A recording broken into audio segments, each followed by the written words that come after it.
Si ninguno de los empleados está capacitado para saber qué hacer durante ese proceso, ahí también entra el sistema de gestión de seguridad. ¿Qué hago? ¿Cuáles son los procedimientos que tengo que llevar? Otro punto también en tener en cuenta es ofrecer respuesta inmediata a los incidentes. Esto en base a lo ya expresado anteriormente. También con relación a los controles y políticas para minimizar y mitigar la posibilidad de impacto, es primordial establecer e implementar sus controles, objetivos y procesos principales para manejar los riesgos. En diversas ocasiones faltan las políticas y los controles de manejo de las informaciones, lo cual genera que desconozcan los empleados. Eso en base a lo expresado anteriormente, el ejemplo que le puse. En cuanto a recomendaciones que haría para implementar un sistema de gestión de seguridad, es primordial realizar auditorías internas, como ya le expliqué. Mediante estas se podría identificar y evaluar todas las vulnerabilidades que existen dentro de la institución, detectar y dar respuesta a los incidentes que puedan ocasionarse, capacitar a los empleados en temas de seguridad para prepararlos y operar y mantener el sistema de gestión de seguridad, que puedan adquirir conocimiento y desarrollar las habilidades. Para llevar a cabo la implementación de las políticas también se deben establecer normas internas en cuanto a la protección de la información. También se deben establecer e instalar programas que puedan manejar los empleados y así los dueños de empresa para poder vigilar, porque hay programas que son para eso, vigilar y controlar el uso de los computadores a los empleados. Bueno, paso a mi compañero, Kelvin. Un aplauso grande.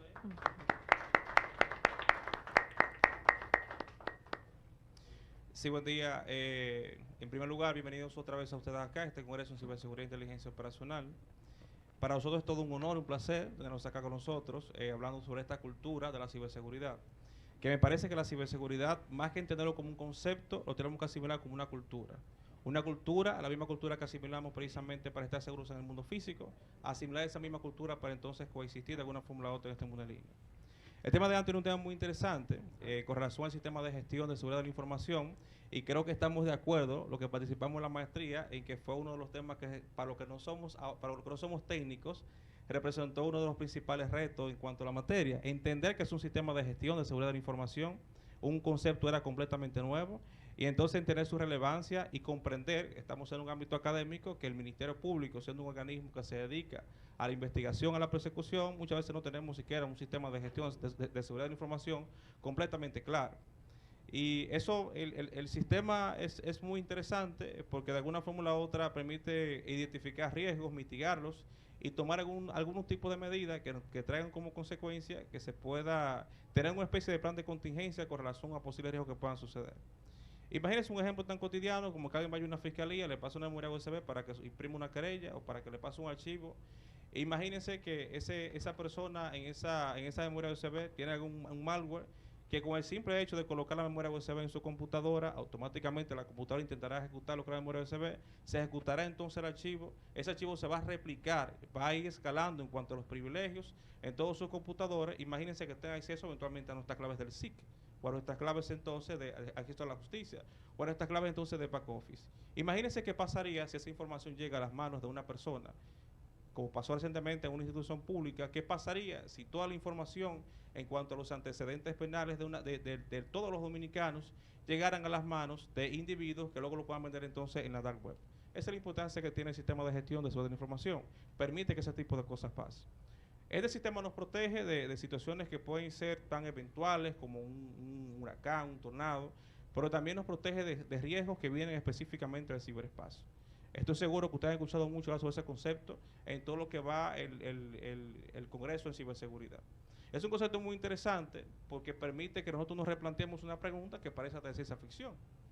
Hoy en día, si dijéramos que existen realidades paralelas, estaríamos hablando de ciencia ficción. Estaríamos hablando de un concepto de película. Nos sonaría incluso a películas de Marvel, pues realidades paralelas, mundos paralelos.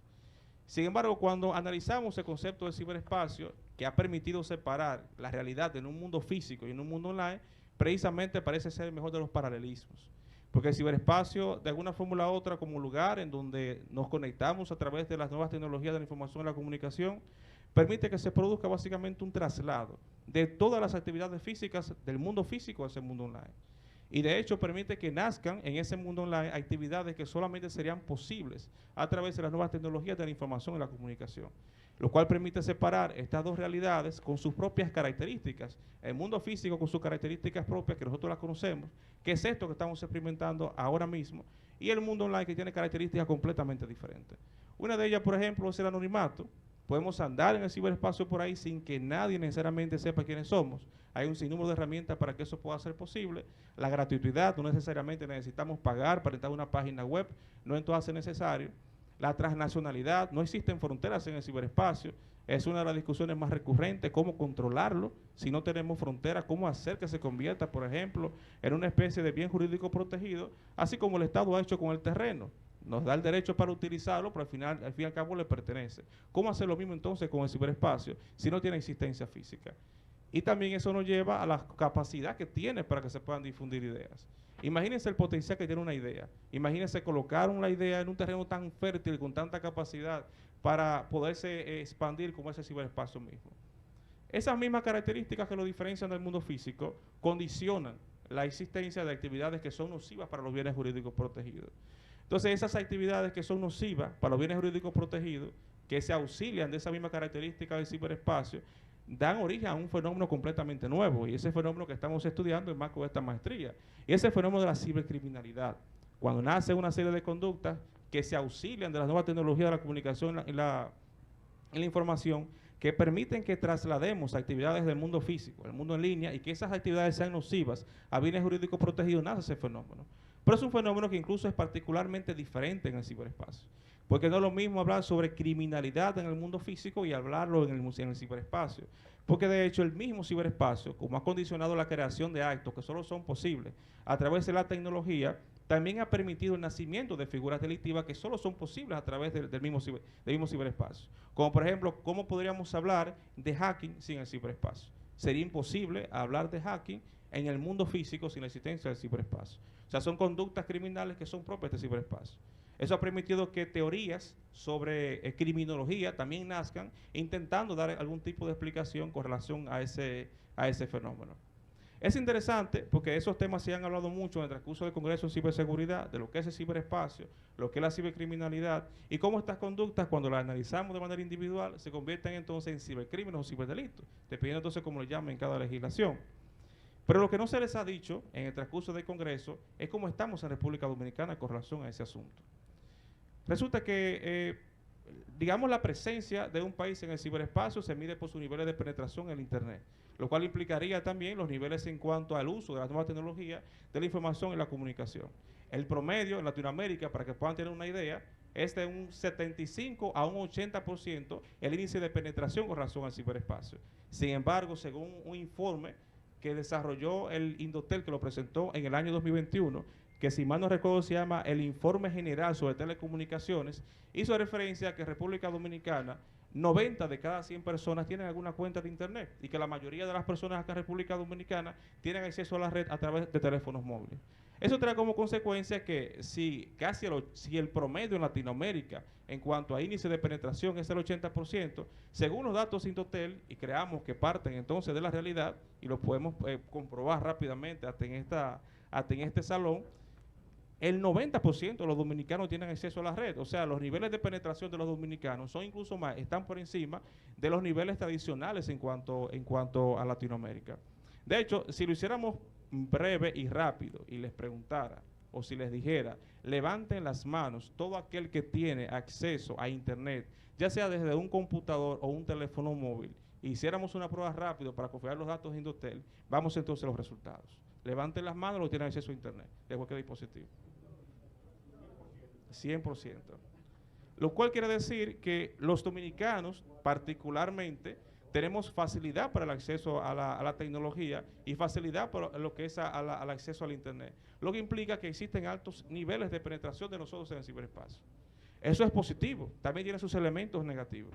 Resulta que hay una encuesta que se hace acá en República Dominicana todos los años, que es la encuesta en hogar, que trata diferentes temas de interés nacional, la cual hizo referencia a que acá en República Dominicana en el 2022, el 27.5% de los dominicanos en sentido general fueron víctimas de algún tipo de ciberdelito. Cuando analizamos esa cifra con relación a la cantidad de habitantes, tenemos que hubo una gran cantidad de víctimas en el 2022 de algún tipo de ciberdelito. Según nuestro Centro Nacional de Ciberseguridad, indicó que la República Dominicana fue objeto de 2.600.000 y pico de ciberataques en el año 2022. Pero hay una investigación independiente de organismos internacionales que hacen referencia a que solamente en Latinoamérica hubieron 360.000 millones de intentos de ciberataques y de ciberataques como tal. Y que esos 360.000 millones, 5.000 millones de ciberataques se produjeron acá en República Dominicana. Una diferencia muy abismal entre lo que reporta el Centro Nacional de Ciberseguridad y lo que realmente puede estar pasando, según lo que hace referencia a organismos internacionales. ¿Qué es interesante de ese dato? Que esa gran presencia de los dominicanos en el ciberespacio también trae como consecuencia una gran presencia de dominicanos que consciente o inconscientemente son víctimas de algún tipo de ciberdelito. Más interesante aún es conocer los datos de Pedatec, que Pedatec hace referencia a que durante ese mismo periodo solamente recibió 220 denuncias a nivel nacional. 220 denuncias con relación a un espectro de casos que, si partimos entonces de la cifra, digamos, más optimista para República Dominicana, que sería la que reporte el Centro Nacional de Ciberseguridad, que son los 2.600.000 y pico de ataques, estaríamos hablando de que las denuncias de PDT quizás representen el 0% de la cantidad total de casos que se reportaron. Y eso, si hiciéramos la comparativa con relación a los 5.000 millones de ciberataques, obviamente que el resultado sería descomunal. Dentro de esos ciberataques, muchos son dirigidos a estructuras complejas, con lo cual hace referencia a Anthony, que estos sistemas de gestión de seguridad de la información intentan proteger esas estructuras complejas, pero otros son dirigidos a nosotros, los usuarios normales y mortales del Internet, que no contamos con un sistema de gestión de seguridad de la información para gestionar nuestra propia seguridad y no tenemos cultura de ciberseguridad. Imagínense que en República Dominicana se intentaron 5.000 millones de ciberataques, que en su gran mayoría fueron ciberataques personales, y que eso pasó todo eso en un año.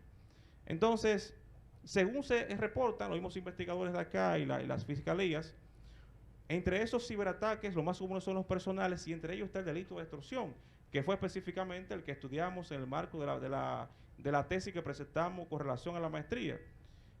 Y la extorsión, que es una actividad que no pertenece en principio a lo que es el mundo digital, sino que pertenece al mundo físico, y es muy utilizada en organizaciones criminales como un fin. Muchas veces la actividad criminal es un medio para conseguir este fin, la extorsión, para conseguir un tipo de beneficio económico. Imagínense, se ha convertido en una de las modalidades o las tipologías que se cometen en el marco de las nuevas tecnologías más comunes. Pero es interesante el fenómeno de la extorsión en la red, porque en el mundo físico la extorsión es eso, extorsión, chantaje. Pero en la red, la extorsión, las nuevas tecnologías han conseguido optimizar este tipo penal a tal punto que pudiéramos pasar horas y horas hablando de los diferentes tipos de extorsión que existen en el marco de las nuevas tecnologías. Imagínense que ya hoy en día no solamente se habla sobre ciberextorsión, que en principio era básicamente el solicitarle a una persona practicar o no un acto, condicionándolo a un beneficio tal, que pueda ser económico o de otra naturaleza. Sin embargo, el ciberespacio ha permitido que nazcan diferentes formas de extorsión.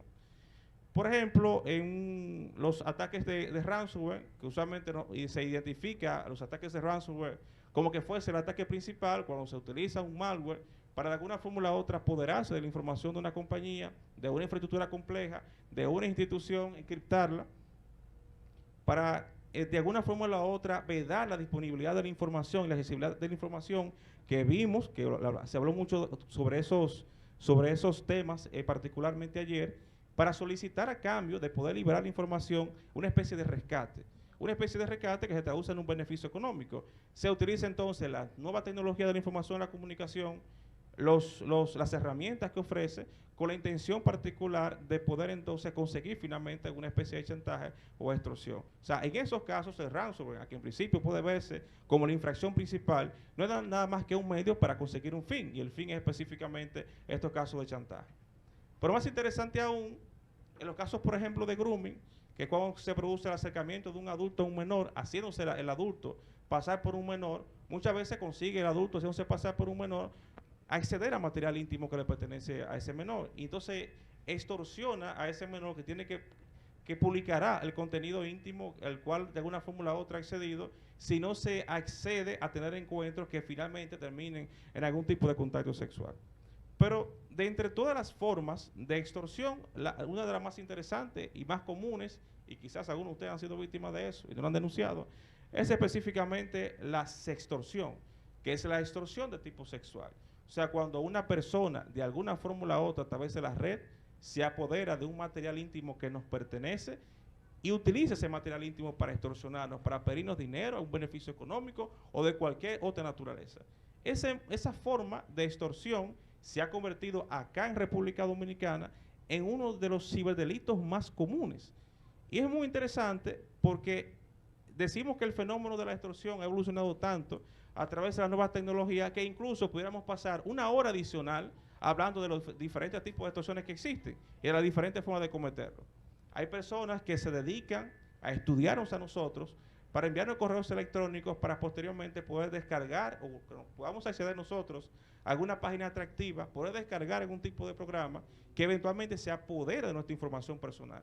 Y dentro de esa información personal pudieran estar fotos y videos de tipo íntimo. Quizás hay muchas personas que les gusta fotografiarse de muchísimas formas en el baño, les gusta ver su cuerpo.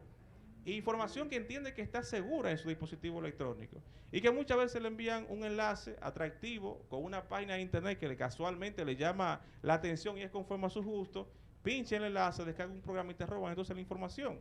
También otros, estudiando, te pueden acceder a tu correo electrónico y saber y de alguna forma u otra construir tus claves.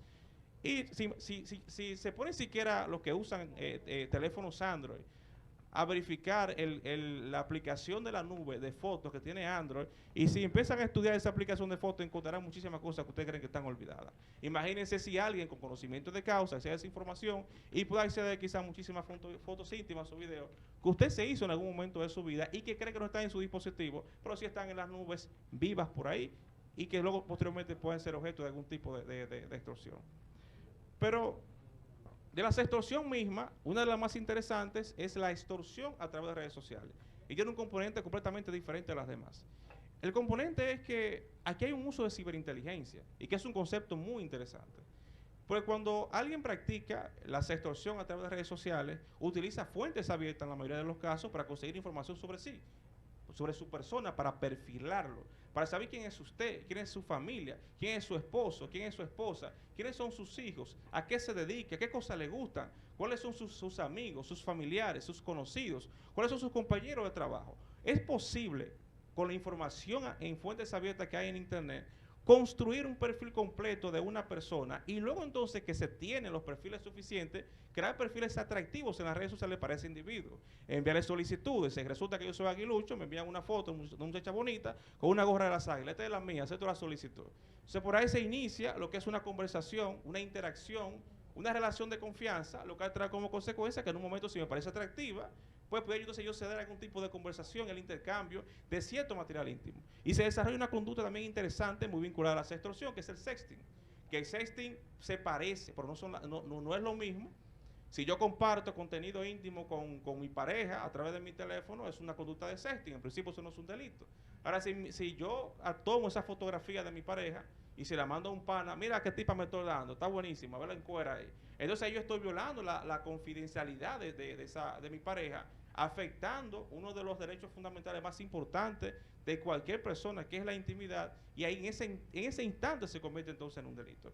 Pero la extorsión es distinta, es que yo me apodero de alguna forma u la otra de la información privada, y yo te amenazo a que si tú no cedes ante una condición que yo te ponga, ya sea que tú me prestes un beneficio económico, o ya sea que tú me sigas mandando material de ese mismo tipo, entonces ahí se configura el tipo penal. Si tú no cedes ante mis demandas, entonces yo procedo a la publicación de la fotografía sobre material íntimo en la red, lo cual es una invasión mucho más nociva a lo que es la intimidad de las personas, pero trae como consecuencia también una afectación a lo que es la imagen y el honor personal. Imagínense fotos íntimas de ustedes que anden por ahí. Imagínense eso en uno de ustedes, que son miembros del Ministerio Público. La mayoría se están casados, tienen maestría, son docentes, son figuras públicas, la sociedad los conoce, tienen amigos, tienen víctimas que de alguna fórmula u otra les siguen porque están vinculados a ustedes con sus casos. Ustedes que son de alguna fórmula u otra persiguen la criminalidad, por lo tanto, son un referente de honestidad ante la sociedad. Imagínense que alguien se apodere de esa información con relación a uno de ustedes. Imagínense entonces que les amenace que si ustedes no pagan algún tipo de rescate, le enviarán esa información a su esposa, a su hijo, a su hermano, a sus amigos, a sus colegas, a las personas que están cerca de usted. Es posible conseguir toda esa información en la red sobre nosotros. Por eso la sextorsión a través de las redes sociales tiene ese elemento interesante, que se utiliza la ciberinteligencia, que es una serie de herramientas que existen para captar la información que está publicada en la red, pero no para el mal, sino que estas herramientas se utilizan en sentido inverso, y lo utilizan los ciberdelincuentes, crean un perfil de ustedes y de manera inconsciente los atacan en una y otra ocasión, hasta que finalmente consiguen la información. Le hacen lo que también se conoce una ingeniería social. Por este tipo de ciberdelitos, a pesar de que es de los más comunes, y estoy seguro que especialmente los hombres de vez en cuando nos han llegado solicitudes de mujeres atractivas que no conocemos en Facebook e Instagram, mujeres que solamente tienen 5 contactos que son hombres y solo tienen 3 fotografías que una de ellas mayormente no se corresponde con la otra. Y que es posible fácilmente saber que estamos ante un perfil completamente falso. Hay muchos hombres que caen en eso y que a los 5 minutos están sosteniendo una conversación erótica con esa persona, se hace una videollamada, entonces los extorsionan. Hay muchos que dicen, y cuando se eligió el tema particularmente para fin de investigación, bueno, que se meten en eso su problema, eso es lo que han dicho, lo que siempre mencionan, y que se dejó captar en ese incidente, entonces su problema, y realmente no se debe ver de esa forma. Hay un caso que se estudió en el transcurso de la presentación de TFM, que es el caso de Jordan DeMay, un joven norteamericano, un caso que pasó en el 2022, con un futuro prometedor en lo que era el deporte, específicamente en el fútbol, y crearon un perfil conforme al perfil mismo de él, de una jovencita a través de Instagram, que le texteó, empezaron a conversar, empezaron a relacionarse. Él tuvo una relación sentimental a distancia con esa persona. En un momento determinado empezó a compartir material íntimo. Posteriormente fue extorsionado. Le pidieron que si no pagaban la suma de $1,000 por cada fotografía, entonces estas iban a ser publicadas. Imagínese un joven como ese, que está esperando una beca para ir a la universidad, que tiene un futuro prometedor, que sus padres tienen una buena imagen de él y que de forma inocente cayó ante un ataque de ingeniería social a través de redes sociales. Ese joven no pudo pagar la cantidad que los extorsionadores le pedían a cambio de no publicar la fotografía. Él decidió tomar el camino más corto, quitarse la vida. Jordan DeMay prefirió acabar con su vida antes de que enfrentara la vergüenza de que una serie de conversaciones íntimas y material que éste había compartido fuera compartido en internet. Un caso que también conocimos fue el caso de Amanda Todd, que este fue un caso que nosotros también estudiamos. Fue una joven también se suicidó producto de la sextorsión y ciberacoso que la misma sextorsión generó en la red.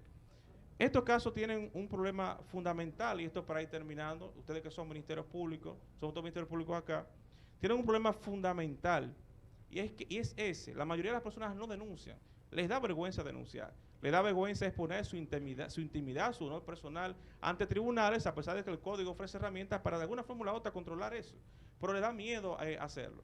Y a pesar de que ese delito en particular es uno de los ciberdelitos más comunes acá en República Dominicana, es increíble que de las 220 denuncias que les comenté que recibió Pedatec en el año 2022, solamente 2 fueron por caso de extorsión. Sin embargo, el espectro de casos de extorsión se especula que tiene que ser quizás el más común de los ciberdelitos que se comete acá en República Dominicana. ¿Y por qué es importantísimo que las personas denuncien ese tipo de infracción? Es que aparte de que son casos que están condicionados a la instancia privada, porque como tal no está sancionado en el Código Penal Dominicano, no está sancionado en la Ley 53-07, y lo que se hace es básicamente una analogía con relación al tipo penal de chantaje, para perseguirlo mediante esa infracción en particular, ya que de alguna fórmula u otra la sextorsión es un desprendimiento del chantaje como tal, pero con características completamente diferentes, conforme a lo que hemos venido diciendo con relación al análisis que le hicimos a ese tipo penal.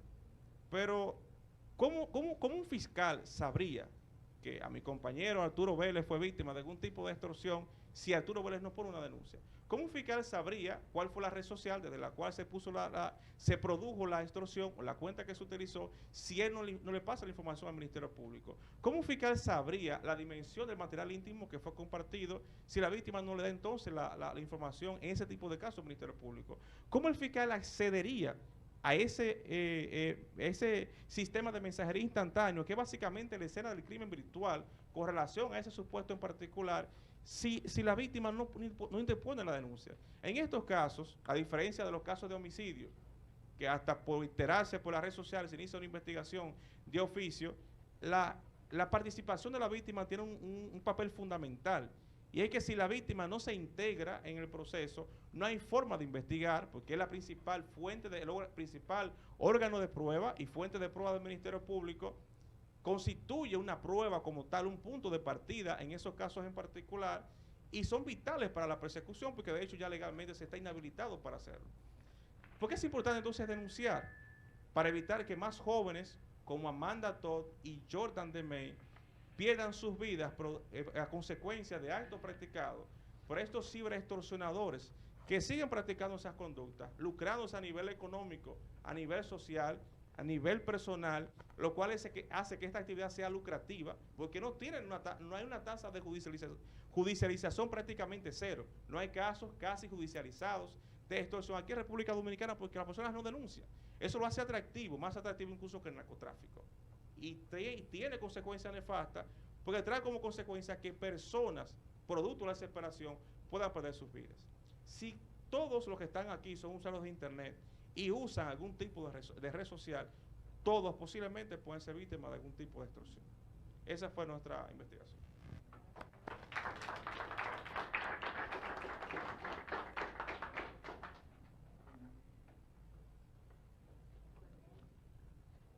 Como hemos visto, la importancia no solo de cuidar y salvaguardar los sistemas de una empresa en sí, sino también los nuestros. Así como... Si ninguno de los empleados está capacitado para saber qué hacer durante ese proceso, ahí también entra el sistema de gestión de seguridad. ¿Qué hago?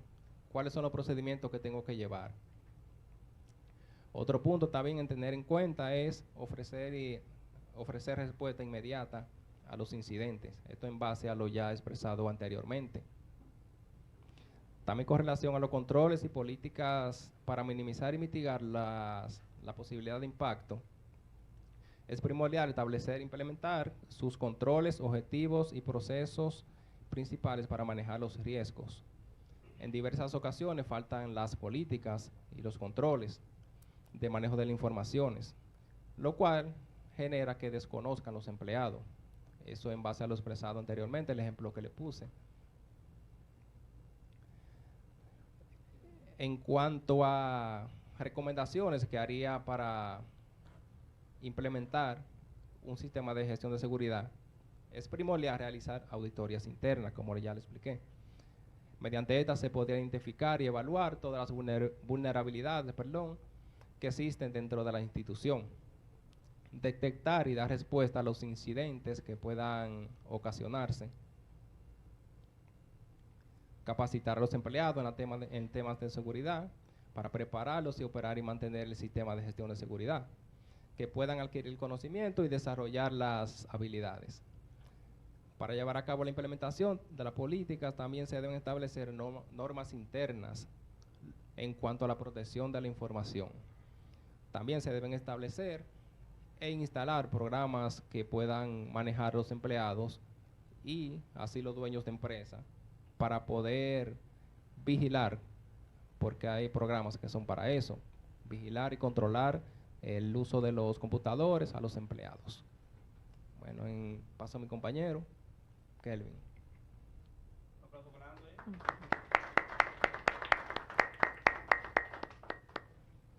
Sí, buen día. En primer lugar, bienvenidos otra vez a ustedes acá, este Congreso en Ciberseguridad e Inteligencia Operacional.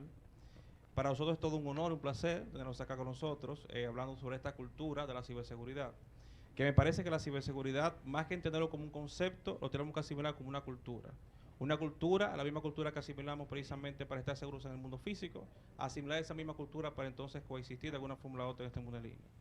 El tema de antes es un tema muy interesante con relación al sistema de gestión de seguridad de la información, y creo que estamos de acuerdo, los que participamos en la maestría, en que fue uno de los temas que para los que no somos técnicos, representó uno de los principales retos en cuanto a la materia. Entender que es un sistema de gestión de seguridad de la información, un concepto era completamente nuevo, y entonces entender su relevancia y comprender, estamos en un ámbito académico, que el Ministerio Público, siendo un organismo que se dedica a la investigación, a la persecución, muchas veces no tenemos siquiera un sistema de gestión de seguridad de la información completamente claro. Y eso, el sistema es muy interesante porque de alguna forma u otra permite identificar riesgos, mitigarlos y tomar algunos tipos de medidas que traigan como consecuencia que se pueda tener una especie de plan de contingencia con relación a posibles riesgos que puedan suceder. Imagínense un ejemplo tan cotidiano como que alguien vaya a una fiscalía, le pasa una memoria USB para que imprima una querella o para que le pase un archivo. E imagínense que esa persona en esa memoria USB tiene un malware que con el simple hecho de colocar la memoria USB en su computadora, automáticamente la computadora intentará ejecutar lo que es la memoria USB, se ejecutará entonces el archivo, ese archivo se va a replicar, va a ir escalando en cuanto a los privilegios en todos sus computadores. Imagínense que tenga acceso eventualmente a nuestras claves del SIC, o a nuestras claves entonces de acceso a la justicia, o a nuestras claves entonces de back office. Imagínense qué pasaría si esa información llega a las manos de una persona, como pasó recientemente en una institución pública. ¿Qué pasaría si toda la información en cuanto a los antecedentes penales de todos los dominicanos llegaran a las manos de individuos que luego lo puedan vender entonces en la dark web? Esa es la importancia que tiene el sistema de gestión de seguridad de la información. Permite que ese tipo de cosas pasen. Este sistema nos protege de situaciones que pueden ser tan eventuales como un huracán, un tornado, pero también nos protege de riesgos que vienen específicamente del ciberespacio. Estoy seguro que ustedes han escuchado mucho sobre ese concepto en todo lo que va el Congreso en Ciberseguridad. Es un concepto muy interesante porque permite que nosotros nos replanteemos una pregunta que parece de ciencia ficción. Hoy en día, si dijéramos que existen realidades paralelas, estaríamos hablando de ciencia ficción. Estaríamos hablando de un concepto de película. Nos sonaría incluso a películas de Marvel, pues realidades paralelas, mundos paralelos.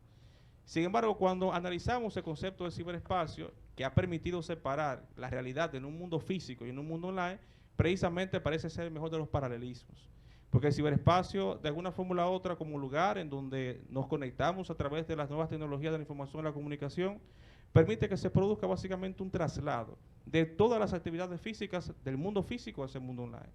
Y de hecho permite que nazcan en ese mundo online actividades que solamente serían posibles a través de las nuevas tecnologías de la información y la comunicación, lo cual permite separar estas dos realidades con sus propias características. El mundo físico con sus características propias, que nosotros las conocemos, que es esto que estamos experimentando ahora mismo, y el mundo online, que tiene características completamente diferentes.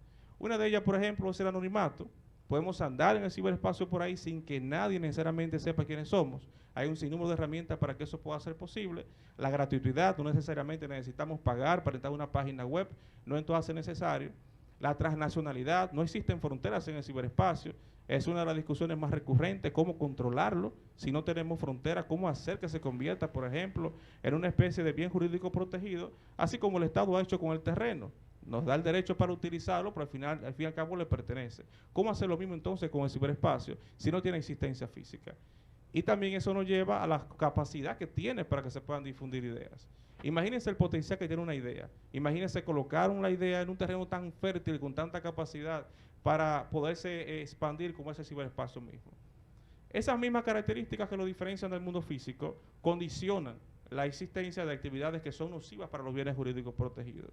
Entonces, esas actividades que son nocivas para los bienes jurídicos protegidos, que se auxilian de esa misma característica del ciberespacio, dan origen a un fenómeno completamente nuevo, y ese fenómeno que estamos estudiando en marco de esta maestría, y ese fenómeno de la cibercriminalidad.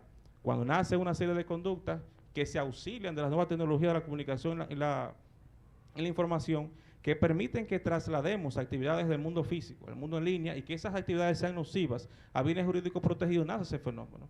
Pero es un fenómeno que incluso es particularmente diferente en el ciberespacio, porque no es lo mismo hablar sobre criminalidad en el mundo físico y hablarlo en el ciberespacio, porque de hecho el mismo ciberespacio, como ha condicionado la creación de actos que solo son posibles a través de la tecnología, también ha permitido el nacimiento de figuras delictivas que solo son posibles a través del mismo ciberespacio. Como por ejemplo, ¿cómo podríamos hablar de hacking sin el ciberespacio? Sería imposible hablar de hacking en el mundo físico sin la existencia del ciberespacio. O sea, son conductas criminales que son propias del ciberespacio. Eso ha permitido que teorías sobre criminología también nazcan, intentando dar algún tipo de explicación con relación a ese fenómeno. Es interesante porque esos temas se han hablado mucho en el transcurso del Congreso de Ciberseguridad, de lo que es el ciberespacio, lo que es la cibercriminalidad y cómo estas conductas, cuando las analizamos de manera individual, se convierten entonces en cibercrímenes o ciberdelitos, dependiendo entonces cómo lo llamen en cada legislación. Pero lo que no se les ha dicho en el transcurso del Congreso es cómo estamos en República Dominicana con relación a ese asunto.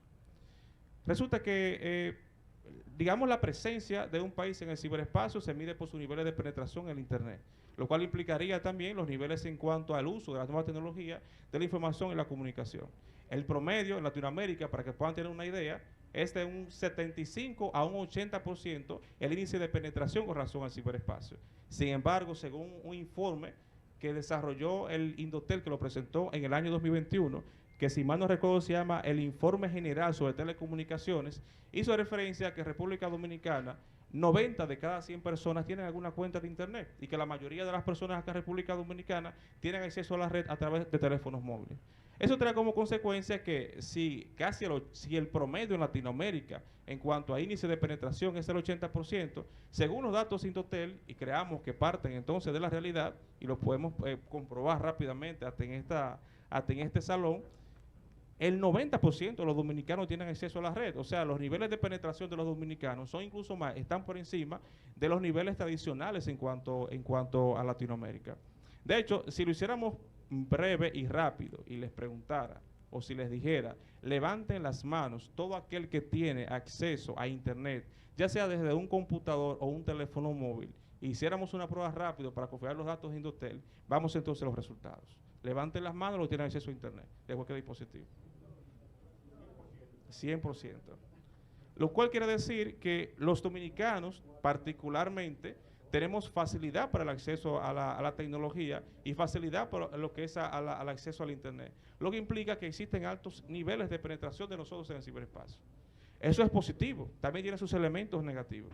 Resulta que hay una encuesta que se hace acá en República Dominicana todos los años, que es la encuesta en hogar, que trata diferentes temas de interés nacional, la cual hizo referencia a que acá en República Dominicana en el 2022, el 27.5% de los dominicanos en sentido general fueron víctimas de algún tipo de ciberdelito. Cuando analizamos esa cifra con relación a la cantidad de habitantes, tenemos que hubo una gran cantidad de víctimas en el 2022 de algún tipo de ciberdelito. Según nuestro Centro Nacional de Ciberseguridad, indicó que la República Dominicana fue objeto de 2.600.000 y pico de ciberataques en el año 2022. Pero hay una investigación independiente de organismos internacionales que hacen referencia a que solamente en Latinoamérica hubieron 360.000 millones de intentos de ciberataques y de ciberataques como tal. Y que esos 360.000 millones, 5.000 millones de ciberataques se produjeron acá en República Dominicana. Una diferencia muy abismal entre lo que reporta el Centro Nacional de Ciberseguridad y lo que realmente puede estar pasando, según lo que hace referencia a organismos internacionales. ¿Qué es interesante de ese dato? Que esa gran presencia de los dominicanos en el ciberespacio también trae como consecuencia una gran presencia de dominicanos que consciente o inconscientemente son víctimas de algún tipo de ciberdelito. Más interesante aún es conocer los datos de Pedatec, que Pedatec hace referencia a que durante ese mismo periodo solamente recibió 220 denuncias a nivel nacional. 220 denuncias con relación a un espectro de casos que, si partimos entonces de la cifra, digamos, más optimista para República Dominicana, que sería la que reporte el Centro Nacional de Ciberseguridad, que son los 2.600.000 y pico de ataques, estaríamos hablando de que las denuncias de PDT quizás representen el 0% de la cantidad total de casos que se reportaron. Y eso, si hiciéramos la comparativa con relación a los 5.000 millones de ciberataques, obviamente que el resultado sería descomunal. Dentro de esos ciberataques, muchos son dirigidos a estructuras complejas, con lo cual hace referencia a Anthony, que estos sistemas de gestión de seguridad de la información intentan proteger esas estructuras complejas, pero otros son dirigidos a nosotros, los usuarios normales y mortales del Internet, que no contamos con un sistema de gestión de seguridad de la información para gestionar nuestra propia seguridad y no tenemos cultura de ciberseguridad. Imagínense que en República Dominicana se intentaron 5.000 millones de ciberataques, que en su gran mayoría fueron ciberataques personales, y que eso pasó todo eso en un año. Entonces, según se reportan los mismos investigadores de acá y las fiscalías, entre esos ciberataques, los más comunes son los personales, y entre ellos está el delito de extorsión, que fue específicamente el que estudiamos en el marco de la tesis que presentamos con relación a la maestría. Y la extorsión, que es una actividad que no pertenece en principio a lo que es el mundo digital, sino que pertenece al mundo físico, y es muy utilizada en organizaciones criminales con un fin. Muchas veces la actividad criminal es un medio para conseguir este fin, la extorsión, para conseguir algún tipo de beneficio económico. Imagínense, se ha convertido en una de las modalidades o las tipologías que se cometen en el marco de las nuevas tecnologías más comunes. Por eso es interesante el fenómeno de la extorsión en la red, porque en el mundo físico la extorsión es eso, extorsión, chantaje.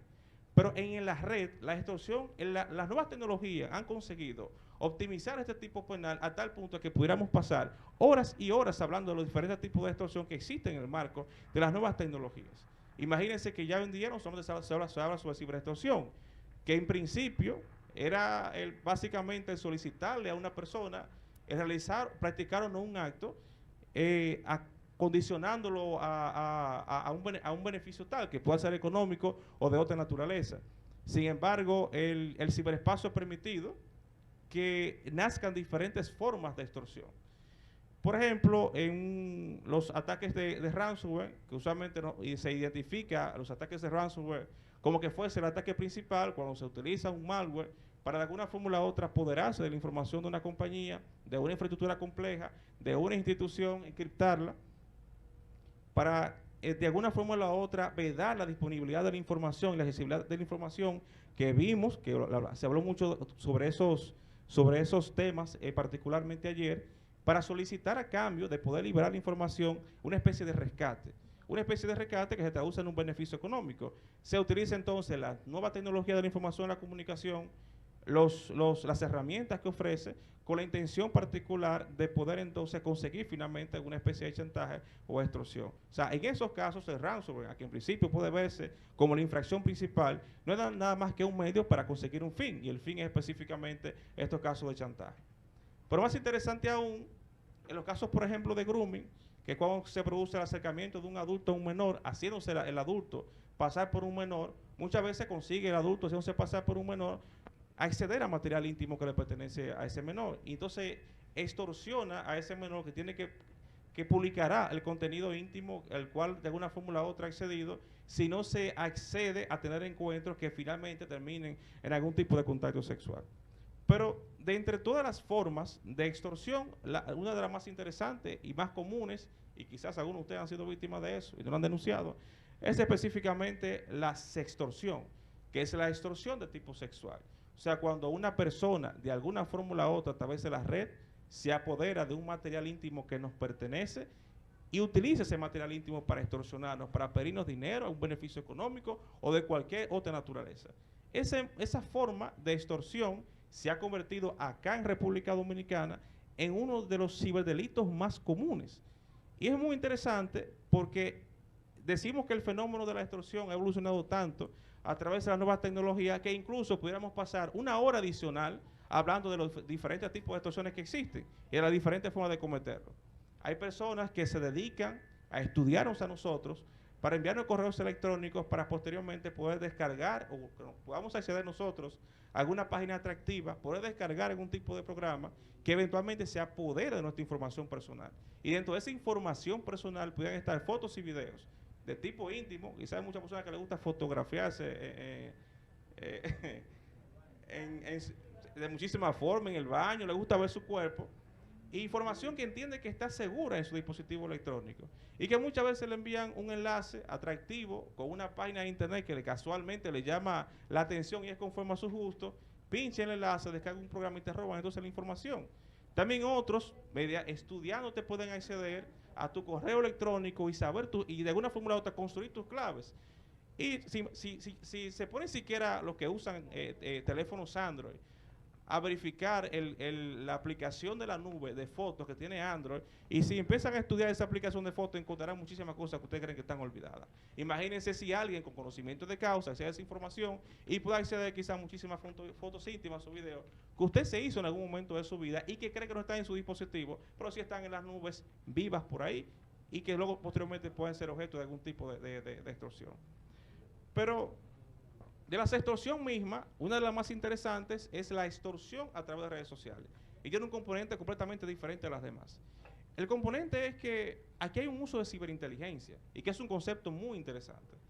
Porque cuando alguien practica la extorsión a través de redes sociales, utiliza fuentes abiertas en la mayoría de los casos para conseguir información sobre sí, sobre su persona, para perfilarlo, para saber quién es usted, quién es su familia, quién es su esposo, quién es su esposa, quiénes son sus hijos, a qué se dedica, qué cosas le gustan, cuáles son sus amigos, sus familiares, sus conocidos, cuáles son sus compañeros de trabajo. Es posible, con la información en fuentes abiertas que hay en Internet, construir un perfil completo de una persona y luego entonces que se tienen los perfiles suficientes, crear perfiles atractivos en las redes sociales para ese individuo. Enviarle solicitudes. Si resulta que yo soy aguilucho, me envían una foto de una muchacha bonita con una gorra de las águilas. Esta es la mía, acepto la solicitud. Entonces por ahí se inicia lo que es una conversación, una interacción, una relación de confianza, lo que trae como consecuencia que en un momento, si me parece atractiva, pues puede entonces yo ceder a algún tipo de conversación, el intercambio de cierto material íntimo. Y se desarrolla una conducta también interesante, muy vinculada a la extorsión, que es el sexting.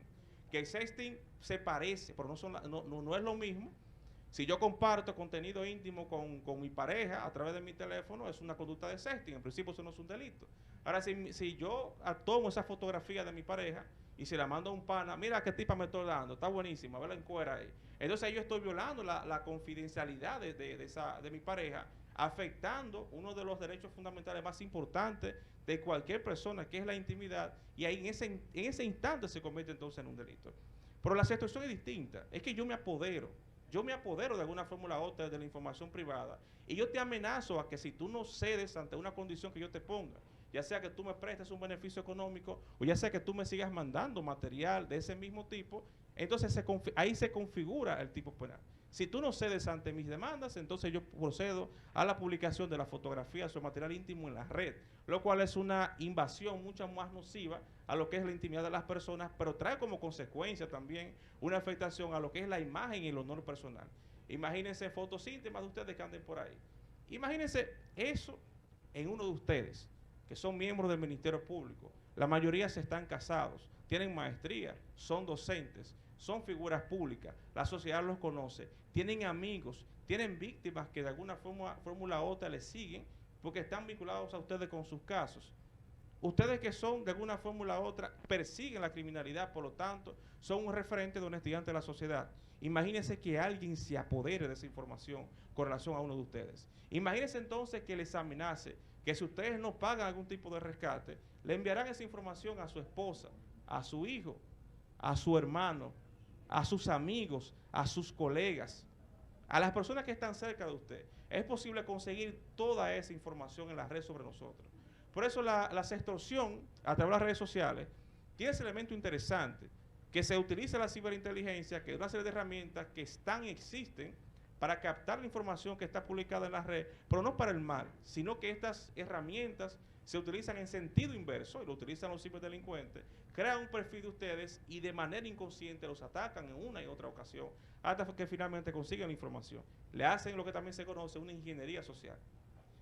Por este tipo de ciberdelitos, a pesar de que es de los más comunes, y estoy seguro que especialmente los hombres de vez en cuando nos han llegado solicitudes de mujeres atractivas que no conocemos en Facebook e Instagram, mujeres que solamente tienen 5 contactos que son hombres y solo tienen 3 fotografías, que una de ellas mayormente no se corresponde con la otra. Y que es posible fácilmente saber que estamos ante un perfil completamente falso. Hay muchos hombres que caen en eso y que a los 5 minutos están sosteniendo una conversación erótica con esa persona, se hacen una videollamada, entonces los extorsionan. Hay muchos que dicen, y cuando se eligió el tema particularmente para fin de investigación, bueno, que se meten en eso su problema, eso es lo que han dicho, lo que siempre mencionan, y que se dejó captar en ese incidente, entonces su problema, y realmente no se debe ver de esa forma. Hay un caso que se estudió en el transcurso de la presentación de TFM, que es el caso de Jordan Demey. un joven norteamericano, un caso que pasó en el 2022, con un futuro prometedor en lo que era el deporte, específicamente en el fútbol, y crearon un perfil conforme al perfil mismo de él, de una jovencita a través de Instagram, que le texteó, empezaron a conversar, empezaron a relacionarse.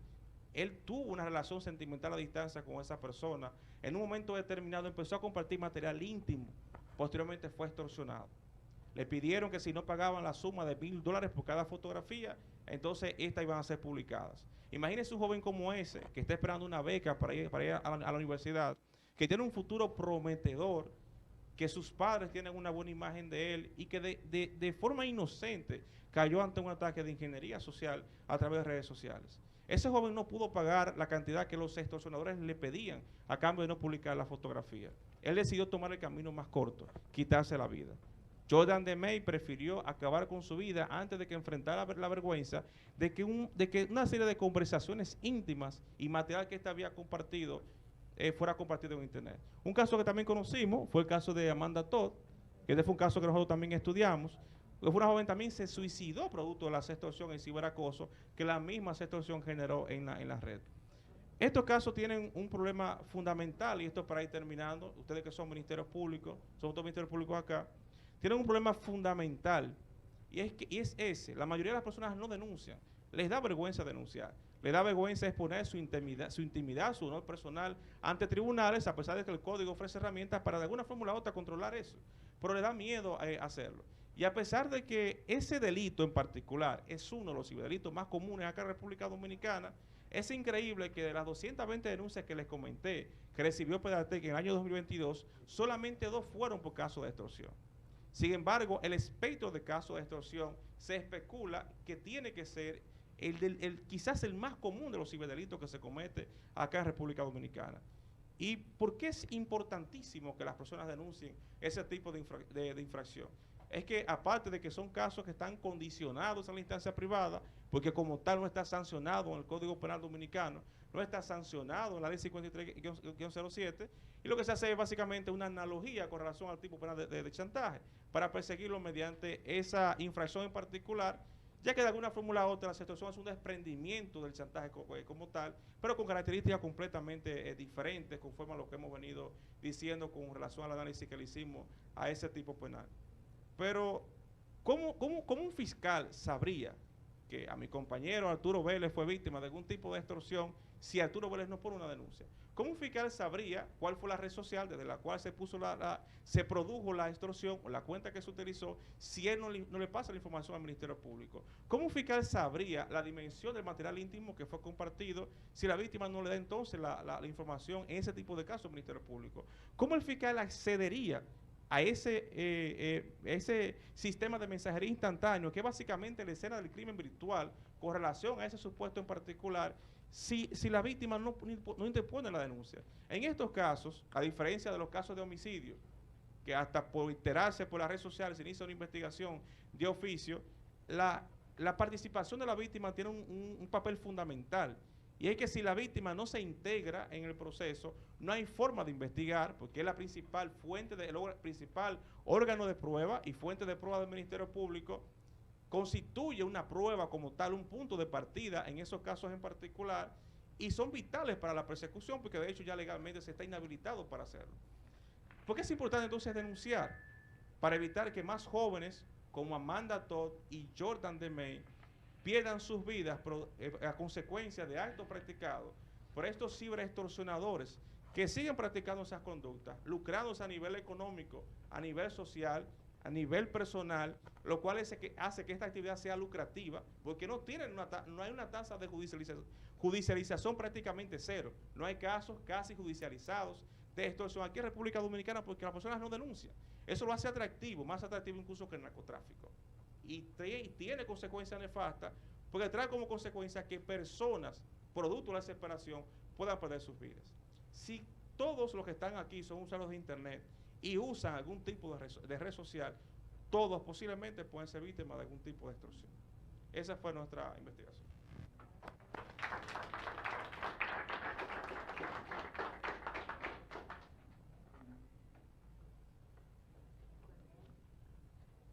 Como hemos visto, la importancia no solo de cuidar y salvaguardar los sistemas de una empresa en sí, sino también los nuestros, así como